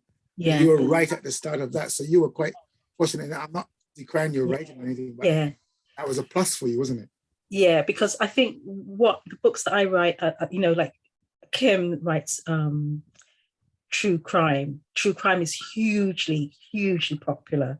People, you know, I mean, you can even just look on the TV and see how much programs there are. They even have channels just dedicated to true crime. I'm like, someone's like, wow, there's so much crime in the world. There's never a shortage. So people like a lot of true crime. So that's a really, you know, but children's books also, if you can get the right topic as well. It can be, you know, sometimes you can't even say what is going to be popular. You know, sometimes it could be sci-fi one year, it could be fantasy the next year. You know, books about cats apparently are always popular. Wonderful. Dr. Lynda, is there anything else you wanted to add in terms of switching genres and how you write for different types? Well, the question was how you switch from academic writing to, you know, a book like what I've written. So I think for academic writing, that's a lot. You need a lot more research. You need to be, you're writing for a particular audience, you know, and you have to be a lot more rigorous, I think, with academic writing. Whereas when you're writing a book like what I've written, it's a real switch, you know, it's not, you're not depending on people to validate your book because it's about your own experiences or whatever it is you are writing about. So I think it is very, very different. The two are very different. I mean, I wrote a thesis, somebody said they wrote a thesis of 100,000 words, so did I. You know, and the point is turning that thesis into a book. You know, it's very difficult because no one wants to hear about all the research and, you know, all those references. That's very boring, you know. So it's a different style of writing. You're writing for a very different audience. Wonderful, thank you. And Kim, anything you wanted to say in rounding off for this question? I think we've got time for one more question, but anything else you wanted to say on this one, Kim?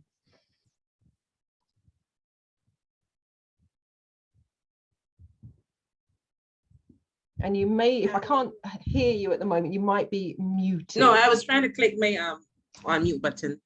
Well, my books, the only book that I have that's close to academia is the one on the prison system.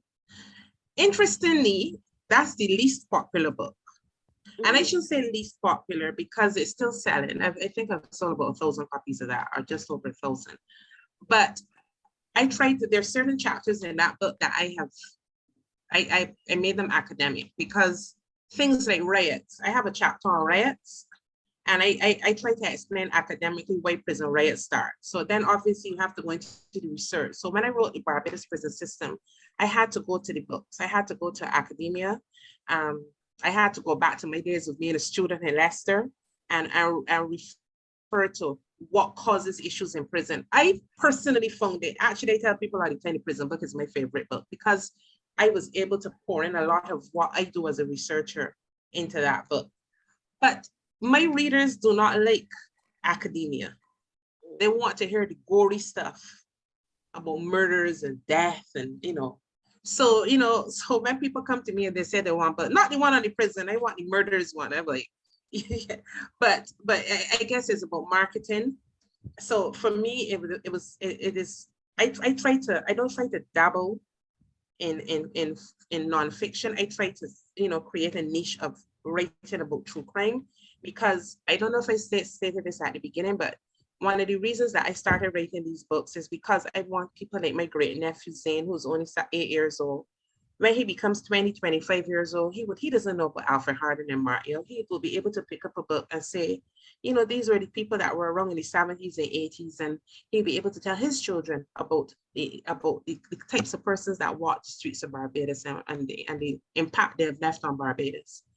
So it's more about capturing history. And the prison book, which is very historical, I love it, because there are a lot of people in Barbados that do not know that we had a slave cage in Bridgetown for 200 years. And I capture all of those things, saying that the cage was our first prison. People thought Glenderry was our first prison, but we had a slave cage in Bridgetown where runaway slaves were sentenced punishment.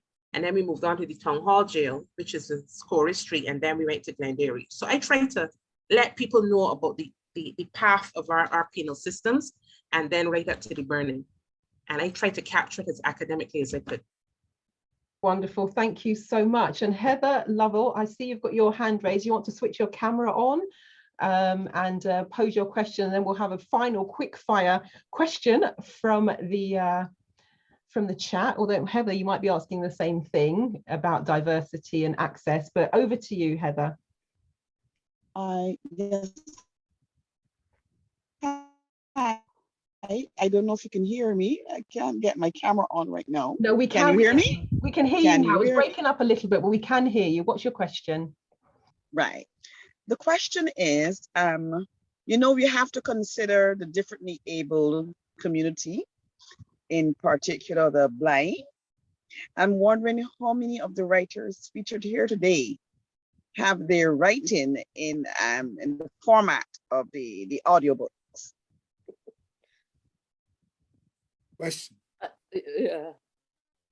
Wonderful. So, and will that be a consideration? Were you raising your hand? Yeah, I was, because this is a project I started out on. It's immensely expensive. I paid over £4,000 to get this because I was so wanted to have my book as an audio book, but I've had no end of problems with the voiceover and working with the publishers. But it's something that I've already paid for, because I recognize that there are lots of people out there that won't have access to the book, and that, the audiobook is one way of doing it. So it's a project that I am working on at the moment. So yes, it's a good point. Wonderful. Anyone else want to chime in? Barbara, were you wanting to add something? Yeah, I for one, am embarrassed that I don't have any of my books in audio format. Having come up in the public library and even the university library, dealing with disabled people. But I was kind of lazy to research it, but I will. And in future, that's what I will do. Heather, by the way, is my sister. So say hi. Your sister embarrass you like that? Yeah. she always does.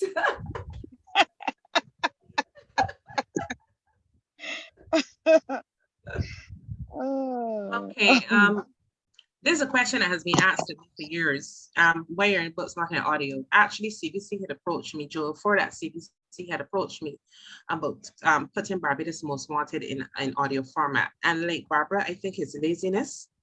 And it's something that I've been asked about it several times because apparently there's a wide audience for audiobooks. But now that Dr. Greenaway has mentioned that it's an expensive exercise, okay, something that I have to put on my list of things to do in 2023.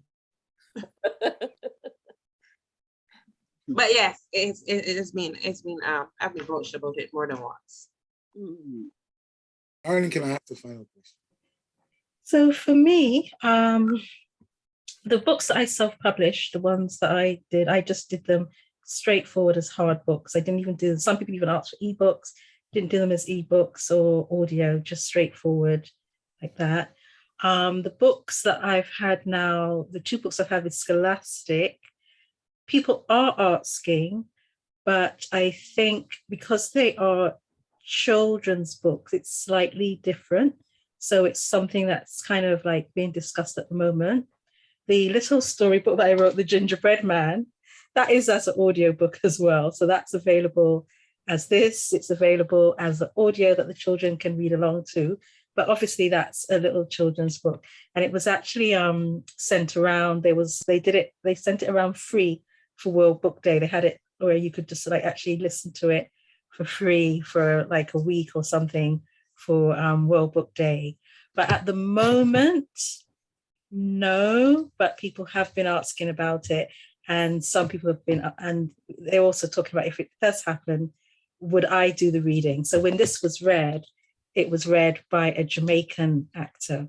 So it has it's quite nice, but people have asked if I would do them. So it's something I would consider in the future if there's enough demand, yeah. Wonderful, thank you so much. We're starting to round up now. Now, I know Tyrone's done that to me in response to my question, but Tyrone, did you want to pose that as a question as we start to bring this session to a close? You're muted, by the way, just to... Amateur, yes.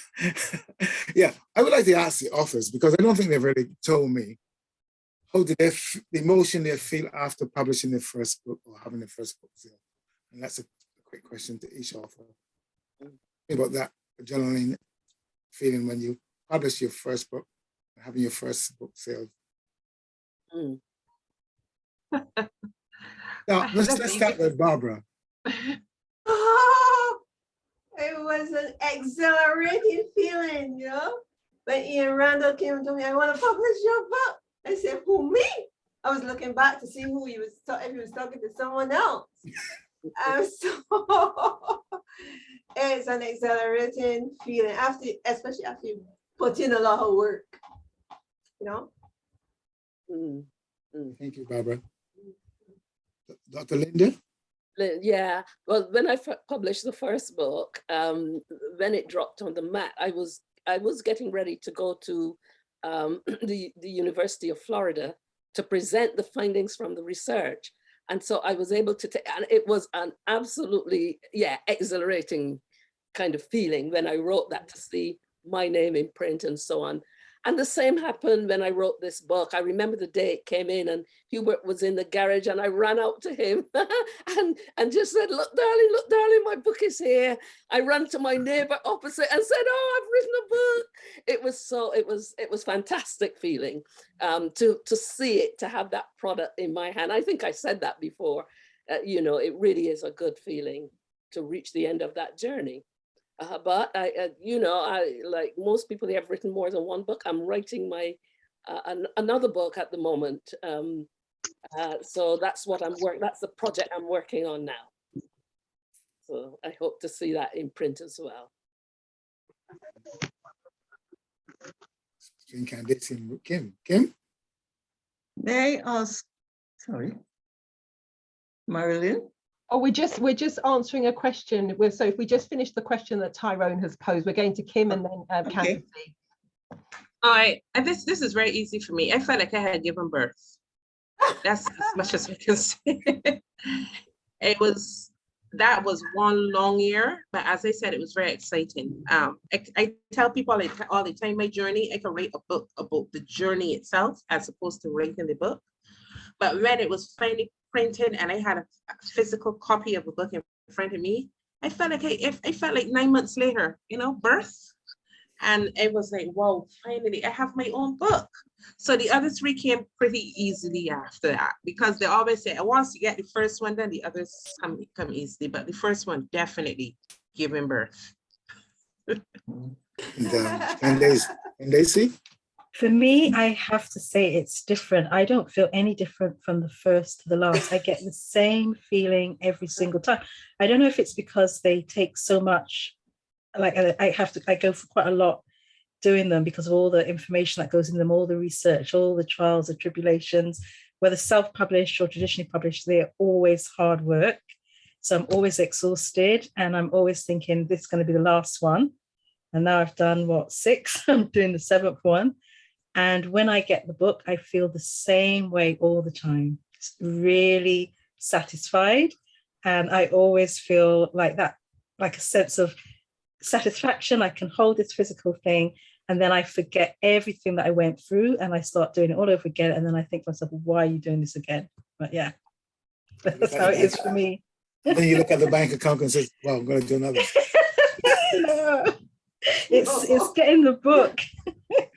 Marilyn, over to you. Wonderful. So we're going to try and squeeze in, we're mindful of time, just going to squeeze in a very quick question from Elaine. So Elaine Arnold, over to you. Yes, my questions are not about public, really. I just wanted to ask Kim if in one of her books, if she covered the riots in Barbados. I can't remember. Yeah. No, my books were about crime, murders, and the only riot I covered was the one in the prison. Two in the prison. There were two riots in the prison. There were two riots in the prison, I remember. I'm old enough to remember that. And when the prisoners went up top the roof, I think that was in 1956. And then this one that just happened in 2005. That's right. Okay. Yeah. And you spoke about Dr. Rat in one of, and it was interesting because there was a Dr. Rat in Trinidad. Did he come from Trinidad? Because a lot of the unrest in Barbados was started by Trinidadians, as you know. No, it's interesting that you asked me that because I relied heavily on oral histories for my books. So even though I reference newspaper articles, I did interviews with police and persons that worked with the police. So I had to go to the Keith Whitakers and Rat Browns and so on of those police that are in their 60s and 70s now that would be able to give me histories. I asked the same question, where was Bullen James from? Because Dr. Rat's real name was Bullen James. And there was this police from St. Philip. I have him referenced in one of my books. He said that he was told that Dr. Rat was from St. Vincent, and he came here to Barbados to help to cut canes. But when they eventually did the research on him, he escaped from St. Vincent, and he was wanted in St. Vincent. So he came here, but I don't know what kind of, maybe they didn't have the Interpol, but he came here and he was a trouble tree, and they said that the St. Vincent authorities were glad that he came to Barbados. Well, yeah. I don't know in Trinidad where he came from, but I remember him in Trinidad, in Port of Spain, starting up a gang in Port of Spain and being quite troublesome. Yeah. Oh, okay. I don't know what became of him. Yes. Well, thank you very much. Thank you. Wonderful. Thank you, Elaine, for your question. Now, Dr. Beverly, did you want to is there anything you want to share in closing in terms of your thoughts, any additional summary? Over to you. And just need to let me press the unmute. There we go. Yeah, I just want to say this has been a fantastic session. And we heard all about the authors' journeys and some of the obstacles they encountered and how they got over them. I was interested in the one about procrastination, which was something that I found very difficult to deal with when I was writing. And also something that Dr. Lynda said about especially doing something autobiographical and the sort of emotional stress involved there and how she got over that. And also about keeping up the momentum and managing your time. So these are all very good tips for all of us if we have ambitions for writing or writing more. And we look forward to all your books coming out later on. So good luck, everybody, and thank you all very much. Thank you. Oh, thank you, Dr. Beverly, for the wonderful summary. And yes, absolutely. For those of us budding authors, very, very inspirational. Now, Tyrone, is there anything you wanted to add as we start to bring it to a close? And I was thinking, if we have time, if we can squish it in the next 2 to 3 minutes, might go to each of our wonderful authors. If there's a tip or an insight, a final gem that they wanted to share, we'll do a quick sort of round robin, just a quick sentence or two. But Tyrone, before we do that, is there anything else you wanted to add? I will wait after you do that. I'll just do like a vote. Wonderful. Okay, so let's start with, let's mix it up a bit. Okay, Barbara, a gem from you. What's something you'd like to leave us with in closing? Right, as a person who used to collect Barbadian and Caribbean, I am very excited about this session, seeing all of our works in various genres about us, our stories. And I want to congratulate all the authors here today. Wonderful, thank you so much. Kim, what would you like to share in closing? I would like to share that I've enjoyed the process. I'm currently working on my book on gangs, and even that is very exciting. Going out there in the fields, going into what Barbadians call the ghettos. So I enjoy the journey as much as the writing, and I share it with my family and a close friend of mine about about the journey, the chronology of going out there and talking to people who are different to me, so in some aspects, but very similar in terms of their needs and their desires and how they view Barbados and what needs to be done about Barbados. So it teaches you a lot. The journey of writing, it's not just about writing about gangs and so on, but the journey in terms of interacting with people that you would not normally interact with, because on a normal day, you will not see me in certain communities. But no, I'm not afraid. I find that there are people just like me. So it's not only education, but it's eye-opening as well. So I just wanted to share that. Wonderful, thank you so much. Kandace, what would you share in closing? What's your tip, your gem, or your final insight?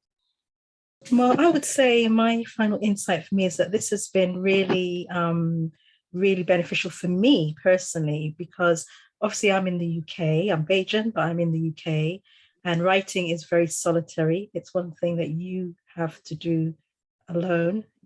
You can get people involved later, like we said, but the actual writing, you just have to do it. And being so far away, it's been really good to actually see so many people on this call, budding writers. I know we have people from everywhere, but interested in Bajan writing, Bajan experiences, whether it's the crime fiction, whether it's autobiography, whether it's history, academic writing, whatever. And I think that's really, for me, it's actually been quite motivating to see that there are other Barbadians and there are people who are also interested in what Barbadians are doing as well. So yeah, I would just say, great, keep supporting each other, and all budding writers out there, let's make Barbados known for its writing. Wonderful, I love that. Dr. Lynda, over to you for your final tips, insight, share. Okay, so it's a little quote I've made up, and it's about success. It's all about momentum. And before you can make it, you have to believe it. And before you can believe it, you have to act it. So, I have found this immensely helpful this evening, listening to other people, and I hope that I can write many more books. It does give me encouragement that I can do that. So I would like to thank everyone for, so their contribution, listening to what you've done. And I hope I will get to meet some of you at some point.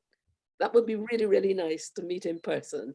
So thank you very much. We have done it. Thank you. And thank you for chairing the meeting so well, Marilyn. Thank you. Oh, thank you. And thank you also. A big thank you to Kim Ramsay, to Dr. Lynda Ince-Greenaway. Really want to thank you, Barbara and Chase, and also Kandace Chimbiri. You have been absolutely amazing. You've shared some wonderful information. We've crossed a lot of, seriously, it really was a masterclass. So if people go back and listen to the recording, there is such a huge amount of information there. And of course, a big thank you to Tyrone for getting this organized, recruiting the speakers, sending out the agendas, chasing people, getting the biographies, setting up the Zoom. It doesn't happen by itself. I literally, for this, just have to rock up and do my bit in terms of emceeing. But Tyrone, a massive thank you for this, really valuable. And I will hand it back to you for the final words and closing. It's almost a final word. I think Betty Lewis, our diaspora attaché, would like to say a few words before we close the show. Betty, on mute. Betty. Thank you, Chairman. Good evening, everyone. And first, I just want to say thanks to all the authors here this evening. It was a lesson in itself, just listening to the various journeys and what it is, you know, if you want to write. And I keep saying I want to write a book, so I think I might start at some point. But what I wanted to mention to everyone, now that I have you in the space together, one of the projects that I'm working with, on at the High Commission, I'm creating a corner of Barbadian authors. So yes, Tyrone, I think it's time that we start to, you know, I'm thinking long-term succession and so on, where we can have a collection of the books that are written by people like yourselves. So I don't know if anybody who is, I've had a few, people have donated a few books already. So anybody here who wants to donate a copy of their book, that would go to setting up this reading corner at the mission. You're welcome, of course, to contact me, blewis@foreign.gov.bb. And thank you again. It was a really lovely evening. Thank you all for your contributions. To Barbara, I always like listening to Barbara. She makes me smile. Kim Ramsay, Dr. Lynda Ince-Greenaway, and of course, Kandace Chimbiri. To Marilyn, as ever. Thank you all so much. What I would do to remind you of that on the Sunday, the 5th of June at a little bit of BIM in Breton-on-Trent, where we celebrate Barbados, we're going to have Kim Ramsay, Movell Jordan, and Barbara Ann Chase will be there. So if you want to get hold of their books, that's the place to be. And also to my cousin who's in the room. What's her name?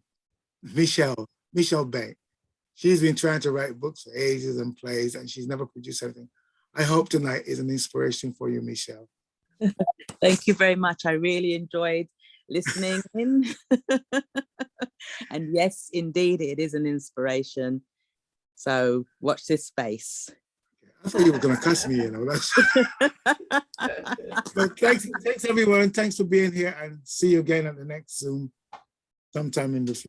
Look forward to seeing those of you a little bit of BIM in Breton-on-Trent, which is in. I look forward to meeting some of you at a little bit of BIM and at the High Commission, because I'll be doing a book launch at the High Commission as well. But anybody who's interested in coming to the book launch at the High Commission, you can contact Betty. It's on the 5th of June. Thank you. Okay. It's on the 7th of June, Kim. You got your information wrong. Sorry, Kim, the 7th. It's the 7th. It's the 7th. Yes, It's sorry, on the 7th. Sorry, correction. 7th. Yes. Okay. Okay, and also this soon be this finally, this will all soon be on your YouTube channel. There's a YouTube channel out there. Just needs to be the guy who's doing it needs to edit it down, and that's Tyrone. So travel safely. Thanks so much. Thank you. Bye, everyone.